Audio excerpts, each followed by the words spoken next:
అప్పటికే నాకు అర్థమైపోయింది that this film is not going to work for me, నా కప్ ఆఫ్ టీ కాదు అని. ఇంకా ఒక 20-30 minutes తర్వాత like this is nobody's cup of tea, అసలు ఇది టీయే కాదు. డికాషన్ లో మేకప్ ఫౌండేషన్ కల్పించాడు.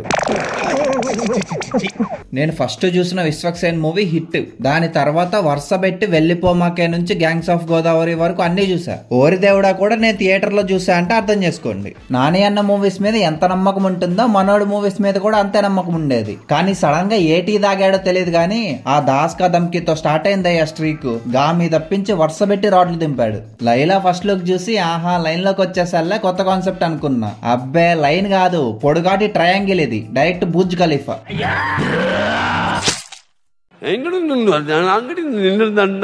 ఓపెన్ చేయగానే బుడ్డ పుష్ప వాళ్ళ అమ్మ పెద్ద మనిషి ఫంక్షన్స్ లో మేకప్ వేస్తుంటే ఈ బుడ్డ మనిషి నేను కూడా ఆల్తా అంటుంటాడు. కొంచెం పెద్ద అయ్యాక వీడి జుట్టుకున్న రింగులు అమ్మేసి బ్యూటీ పార్లర్ పెట్టిస్తుంది.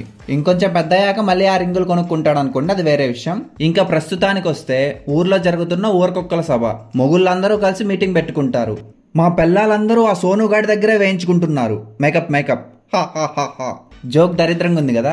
ఈ సినిమా మొత్తం ఇలానే ఉంటది, భరించండి. మేమేదో యూత్ సినిమా తీసినాం సార్, మాకు యూత్ మధ్యలో ఇంకా మేబీ నేను మొన్ననే పుట్టా అనుకుంటా. ఊర్లో అందరి పిల్లలు సోను దగ్గరే ఉండి వీళ్ళని పట్టించుకోవట్లేదు అని చందాలు వేసుకుని మరీ ఆ సోను గారిని వేసేయడానికి ఈ సపారీ గాడికి సుపారీ ఇస్తారు. ఆ చందాలేదో వాడికిచ్చే బదులు ఈయనకిచ్చినా బాగుండు. ఇప్పుడు ఈ లలిత జ్యువెలరీ మోడల్స్ పాటతో సోను మోడల్ ఎంట్రీ. జేబులో ఉన్నాయి మొత్తం ఉన్నాడు పెద్ద పెద్ద రాబరు, నేను హీటర్ అల్లగిస్తా మొత్తం డైబరు, నా జేబులో నా పెట్టుకున్న స్నైబరు. ఈ సాంగ్ ఏంట్రా మీమ్స్ యాడ్ చేసిన కన్నడ డబ్బుడ్ సాంగ్ లా ఉందనుకున్నా. తర్వాత చూస్తే తెలిసింది లిరిక్ రైటర్ ఎవరో. బాబు నువ్వు ఖాళీగా ఉంటే రామకోట రాసుకో, ఇలాంటి ఉత్తరాలు మాత్రం రాయకో. సినిమా అన్నాక హీరో ఏదో ఒక పిల్లిని కాపాడాలి కాబట్టి ఈ అక్క వాళ్ళ మొగుడు బిజినెస్ కోసం 2 లక్షలు ఫోన్ పే చేస్తే నెఫ్ట్ లో వచ్చేస్తాయి. అక్కడితో ఆగుతాడా? లేదు, మీ ఆయిల్ బిజినెస్ బాగా నడవాలి అంటే నా ఫోటో వేసుకుని ప్రమోషన్స్ చేసుకోండి అని చెప్తాడు. అలా చేసినందుకే అక్కడ అందరిని బొక్కలో వేస్తున్నారు. అయినా దారిన పోయే పిల్లిని తీసుకొచ్చి డోరేమోన్ గాడికి సెట్ చేయడం అంటే ఇదే. ఎస్ఐ వాళ్ళ సొంత వైఫ్ వచ్చి నాకు ఫ్రీగా మేకప్ వేయండి అని అడుగుతుంది. అయ్యో ష్యూర్ మేడం, మేకప్ తో పాటు థాయ్ మసాజ్ కూడా చేయిద్దాం అని ఎస్ఐ ఇంట్లో ఇల్లాల్ని పిలుస్తారు. ఇంకేముంది, ఇద్దరి మధ్య పెళ్లి సందడి.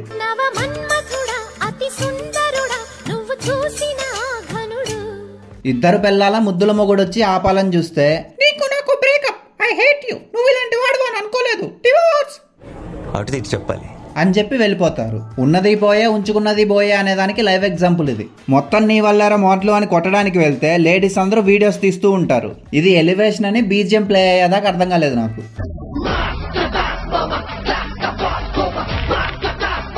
ఎందుకన్నా అంతలా రుద్దాలని చూస్తున్నావు? టైటిల్ కార్డ్ లో పెట్టుకున్నావుగా, మళ్ళీ ప్రతి సినిమా మధ్యలో అవసరం అంటావా? అది మీ పర్సనల్ అనుకోకుండా చాలా జరుగుతుంటాయి. అవును, చెప్పలేదు కదా.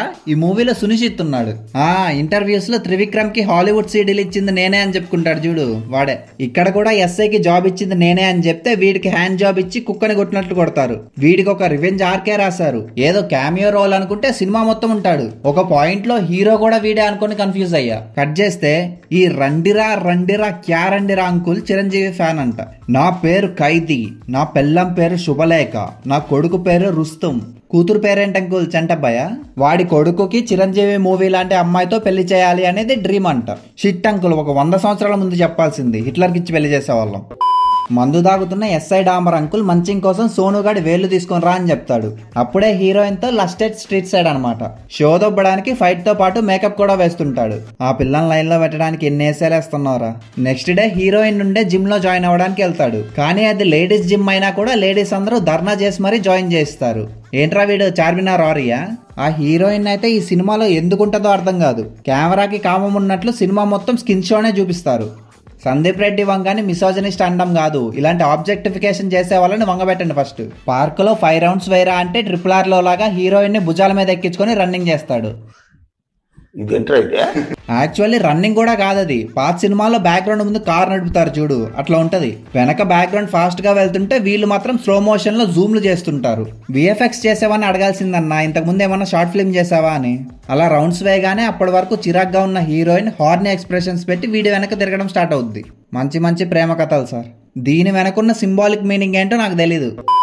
కట్ చేస్తే ఈ పాత సినిమా విలన్ అంకుల్ వచ్చి నీ గర్ల్ ఫ్రెండ్ ని పంపించు విఎఫ్ఎక్స్ నేర్చుకోవాలి అంటాడు. ఇంకేముంది, ఓల్డ్ సిటీ మొత్తం వచ్చి వీడి ఏక్మినార్ ని పగలగొడతారు. ఈ సుపారీగాడు సోనుని ఏం పీకలేక రుస్తుం దగ్గరకు వచ్చి సోనుగాడి ఫోటో చూపిస్తాడు. సోను చేతుల మీదుగా వీడి పెళ్లి జరుగుద్ది అని వీడి 6th సెన్స్ చెప్పిందంట. ఇంకా ఏమేం చెప్పిందన్నా నీ సెన్స్? ఈ సాలకప్ నమ్దేనా? ఒక పక్క నార్మల్ గా ఉన్న యాక్టర్ కి నల్ల పెయింట్ వేసి ఈ పాపని శ్రీదేవి లాగా చేయాలి, పెళ్లి చూపులున్నాయని చెప్తుంది వాళ్ళ అమ్మ. కీర్తి సురేష్ సావిత్రి పాత్ర వేస్తే జనాలు అందరూ చప్పట్లు కొట్టారు. ఇప్పుడు తినకి నేను మేకప్ వేసి శ్రీదేవి అని చెప్తే జనాలు వచ్చి నన్ను కొడతారు. బహుశా డార్క్ హ్యూమర్ అంటే ఇదే అనుకుంటా. ఈ అమ్మాయిని బ్రైట్ చేయడం కోసం వాల్టర్ వైట్ లాగా కెమిస్ట్రీ ల్యాబ్ లో ఎక్స్పెరిమెంట్స్ చేస్తూ ఉంటాడు. ఈ ఫార్ములా ఏంటన్నా? ఈ మూవీ చూసిన వాళ్ళు ఎంత ఎనర్జీ కోల్పోయారనా?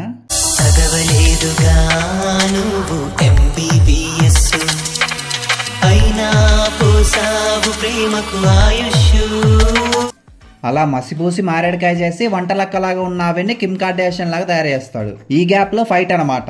ఆ రుస్తుం మనుషులు వచ్చి పార్లర్ మీద అటాక్ చేస్తారు. రెబల్ లో బాడీ గార్డ్స్ వచ్చినట్టు మనోడి కోసం కూడా కొంతమంది వచ్చి ఫైట్ చేస్తారు. జస్ట్ గెస్ట్ చేయండి ఎవరు? ఊహాతీతం. Instagram models. తెలుసు కదరా పెట్టి గౌరరాజ్ మోడల్ అంటారా బాబు. ఇంటర్ ఎగ్జామ్స్ ఎగ్గొట్టి ఈ వారా మీరు చేసే పనులు. మా మనుషుల్నే కొడతావరా అని రుస్తుం వస్తాడు. అదే టైంకి ఈ కిమ్ కార్డేషియన్ ని చూసి తినేరా నా శంకర్ దాదా ఎంబీబీఎస్ అని పెళ్లి చేసేసుకుంటాడు. చీకటి పురాణం అయ్యాక నెక్స్ట్ డే అసలు రంగు బయటపడుద్ది. ఇప్పుడేమైంది చావే నన్ను చూసి భయపడుతుంది. ఆవిడని చూసి రండిరా అంకుల్ కి పక్షవాతం వచ్చేస్తుందంట. Bloody racist fellows. అత్తా కోడళ్ళు కొట్టుకొని మధ్యలో మొగుడిని చంపేసినట్లు వీడొచ్చి సోనుగాడి పార్లర్ మీద అటాక్ చేస్తాడు. దానికి తోడు వీడు ఇంతకు ముందు ఉచిత సలహా ఇచ్చాడు కదా, నా ఫోటో వేసుకుని ఆయిల్ అమ్ముకోమని. అది సన్ఫ్లవర్ ఆయిల్ కాదు, హెల్త్ ని సంకనాకించే ఆయిల్ అని వీడి మీద కేసేస్తారు. ఇప్పుడేమైందంటే ఇంకా చేయడానికి ఏముంది, ఊరొదిలి పారిపోయాడు అని చెప్పి లేడీ గెటప్ వేసుకుని ఎంట్రీ ఇస్తాడు. ఈ లైలాని చూసి కూడా అక్కడున్నోళ్ళు సొల్లు గారుస్తున్నారు అంటే అర్థం చేసుకోండి ఎంత కరువుగాళ్ళు ఉన్నారో. ఈ అక్కాయిలు మాత్రం మాకు సోను మేకప్ తప్ప ఇంకేం వద్దు అనుకుంటూ ఉంటే వాట్సాప్ లో ఒక మెసేజ్ వస్తుంది, ది మేనియాక్ గాడి ఛానల్ కి సబ్స్క్రైబ్ చేసుకుంటే నీకు సోను గాడు ఉన్న లొకేషన్ పెడతా అని. సో చక్కచక్క సబ్స్క్రైబ్ చేసేస్తారు. లొకేషన్ పెడితే నైట్ వెళ్ళిపోతారు. లేడీస్ అందరూ వెళ్ళి నైట్ పేరెంటం పెడతారు. ఆ టైంలో ఇలా మొగుళ్ళు ఏం చేస్తున్నారు? సోను ఇంకా రాడు, నా దగ్గర మేకప్ వేసుకోండి అని చెప్తాడు. చెప్తారు ఏదో ఒకట్లే. వీళ్ళు ఇంకా నమ్మట్లేదు అని విగ్గు తీసేస్తాడు. Flash back. వీడికి బ్యూటీ పార్లర్ పెట్టించిన రోజు నాకు మేకప్ వేస్తావా అని కూర్చుంటుంది. కంప్లీట్ అయ్యేలోపు ఈయన కొడుకే తెలియక ఏదో కెమికల్ కలిపేసి ఉంటాడు. అయినా ఇది ఎమోషనల్ సీన్ అనుకొని రాసారా, స్పూఫ్ అనుకొని రాసారా, నవ్వాలో ఫీల్ అవ్వాలో కూడా అర్థం కాలే. ఇప్పుడు సోను మీద పడ్డ ఎలిగేషన్స్ క్లియర్ అయ్యే వరకు ఇలానే ఉండాలనేది ప్లానింగ్ అనమాట. పేరెంటం అయ్యాక రిటర్న్ వెళ్తుంటే లైలాని చూసి ఈ కసాయి గాడు కార్లోకి తీసుకెళ్తాడు.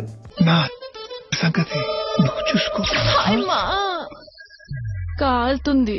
ఒరే ఏం సీన్లు రావి. చార్మినార్ దగ్గర టీ పొడి స్నాట్ చేస్తూ రాసారా ఏంటి? కాదు, జస్ట్ ఇమాజిన్ ఈ టైంలో వీడు అబ్బాయి అని తెలిస్తే ఒక డేంజర్. అదే అబ్బాయి అని తెలిసినా కూడా ఈ కసాయి గాడు బయ్య అని తెలిస్తే ఊహిస్తేనే భయంకరంగా ఉంది. కుచ్చు హోతాహాయ్ అనే టైంలో రుస్తుం గాడు వస్తాడు. ఇది నా లైలా, చెయ్యేస్తే కోస్తాన్ని సునిశ్చిత్ గాడి కామెడీ బాగుంది. కాపాడిన కృతజ్ఞత తీర్చుకునే లోపు ఈ సైడ్ క్యారెక్టర్ వచ్చి డిస్టర్బ్ చేస్తాడు. నెక్స్ట్ డే రుస్తుం గాడి హ్యాపీ బర్త్డే. లైలాని పరిచయం చేస్తే డౌట్ తో ఫేస్ ని టచ్ చేసి మేకప్ కాదు అని చెప్తుంది. సర్లే. సాంగ్ అయిపోయాక ఫైట్ అనమాట. కేక్ బదులు నీ పీక కోస్తామరా అని 30 years ఇండస్ట్రీ ఎంట్రీ ఇస్తాడు.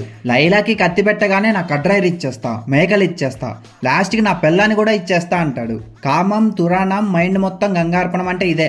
ఈ విలన్ గాళ్ళేమో వీటితో రొమాన్స్ చేస్తుంటారు. ఇప్పుడు ఒక సీన్ ఉంటది, కొంచెం హార్ట్ ని గట్టిగా పట్టుకోండి. ఒకడు వచ్చి జాకెట్ లో చూస్తే ఆరెంజెస్ ఉంటాయి. అది బయటకి చెప్పేలోపు లైలా ఫైట్ మధ్యలో కత్తిని ఆపుతుంటే ఆ బ్లడ్ వెళ్ళి నుదుటి మీద పడుతుంది. ఇంకా పెళ్ళైపోయింది బాబు, ఫస్ట్ నైట్ రెడీ చేయండి. ఆ ప్రేమిక వీరుడు ప్రేమకి పొంగిపోయి లైలా కూడా ప్రేమలో పరవశించిపోతుంది. ఓరితీనక్క ప్లాట్ ఎటో దొబ్బేస్తుందరో అనుకున్నా. ఈ లోపు ఇది కాదు వీడు అని ఖలీల్ గాడికి తెలిసిపోతుంది. రుస్తుం గాడికి చెప్తే విగ్గు పీకడానికి వస్తాడు. వీడింక నమ్మేలా లేడు అనుకొని డైరెక్ట్ లిప్ లాక్. ఆ ఒక్క సీన్ తో టికెట్ జోబిలో పెట్టుకుని హుస్సేన్ సాగర్ లో దూకేయడానికి వెళ్ళిపోయా. వీడు అయినా వినకుండా చూడు అని డైరెక్ట్ చైర్ లేపుతాడు. అదేమన్నా డైనోసార్ ఫాజిల్ ఏంట్రా అందరికి చూపించడానికి. నెక్స్ట్ డే ఎస్ఐ అంకుల్ దగ్గరికి వెళ్తాడు.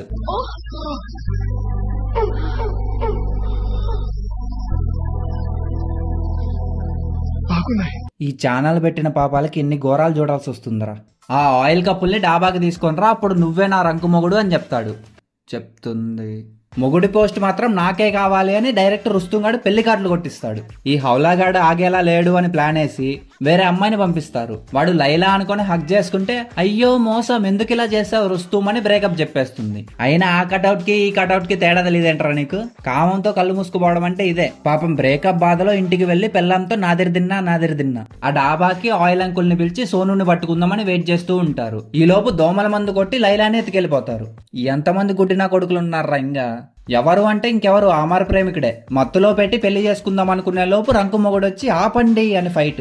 ఈ లొల్లిలో లైలా విగ్గు లేచిపోద్ది. పాపం ఆ రుస్తుంగాడి పరిస్థితి తలుచుకుంటేనే జాలేస్తుంది. నీ గూడు చెదిరింది, నీ గుండె పగిలింది, ఓ చిట్టి పావురమా. ఆ ఫైట్ లో అందరిని కొడుతూ ఈ రుస్తుం గాన్ని మాత్రం వదిలేస్తాడు. అంతా అయిపోయాక రావడం ఆచారమే కాబట్టి పోలీసులు వచ్చి సోను గారిని బొక్కలేస్తారు. ఈ రుస్తుం గాడు నిజం తెలిసి చచ్చిపోదాం అనుకునే లోపు కార్డాషియన్ అక్కకి వామిట్ అయి ప్రెగ్నెంట్ అని తెలుస్తుంది. అయినా అన్ని సినిమాల్లో చూస్తే ఒక్కసారి కూడా అర్థం కాదు. జస్ట్ వామిట్ అవ్వగానే దాని వల్లే అని ఎలా తెలుస్తుంది? ఎవరికైనా తెలిస్తే కామెంట్స్ లో జ్ఞానోదయం చేయండి. కోర్టులో తీర్పుడే. జైల్లో ఉన్నా కూడా స్టైల్ మాత్రం బాగానే మెయింటైన్ చేస్తున్నాడు.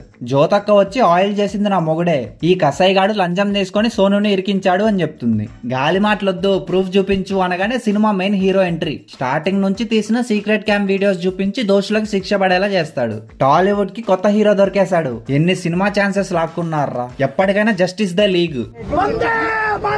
కొన్ని నెలలకి వీళ్ళకి కొడుకు పుడతాడు. వచ్చి మీ మనవడిని ఎత్తుకోండి. సో ఇంతే వాళ్ళ. యాక్చువల్లీ ఈ వీడియో ఎప్పుడో చేసి ఉండాలి, కానీ ఆ సినిమా అన్నిసార్లు ఎవడు చూస్తాడు అని నా బ్రెయిన్ స్లీప్ మోడ్ లోకి వెళ్ళిపోయింది. కొత్తగా వచ్చిన వాళ్ళు సబ్స్క్రైబ్ చేసుకోండి. పాత వాళ్ళు ఒక 2 లక్షలు సూపర్ చాట్ చేయండి. బెల్ ఇన్స్టాగ్రామ్ లో ఫాలో అయిపోండి. బాయ్.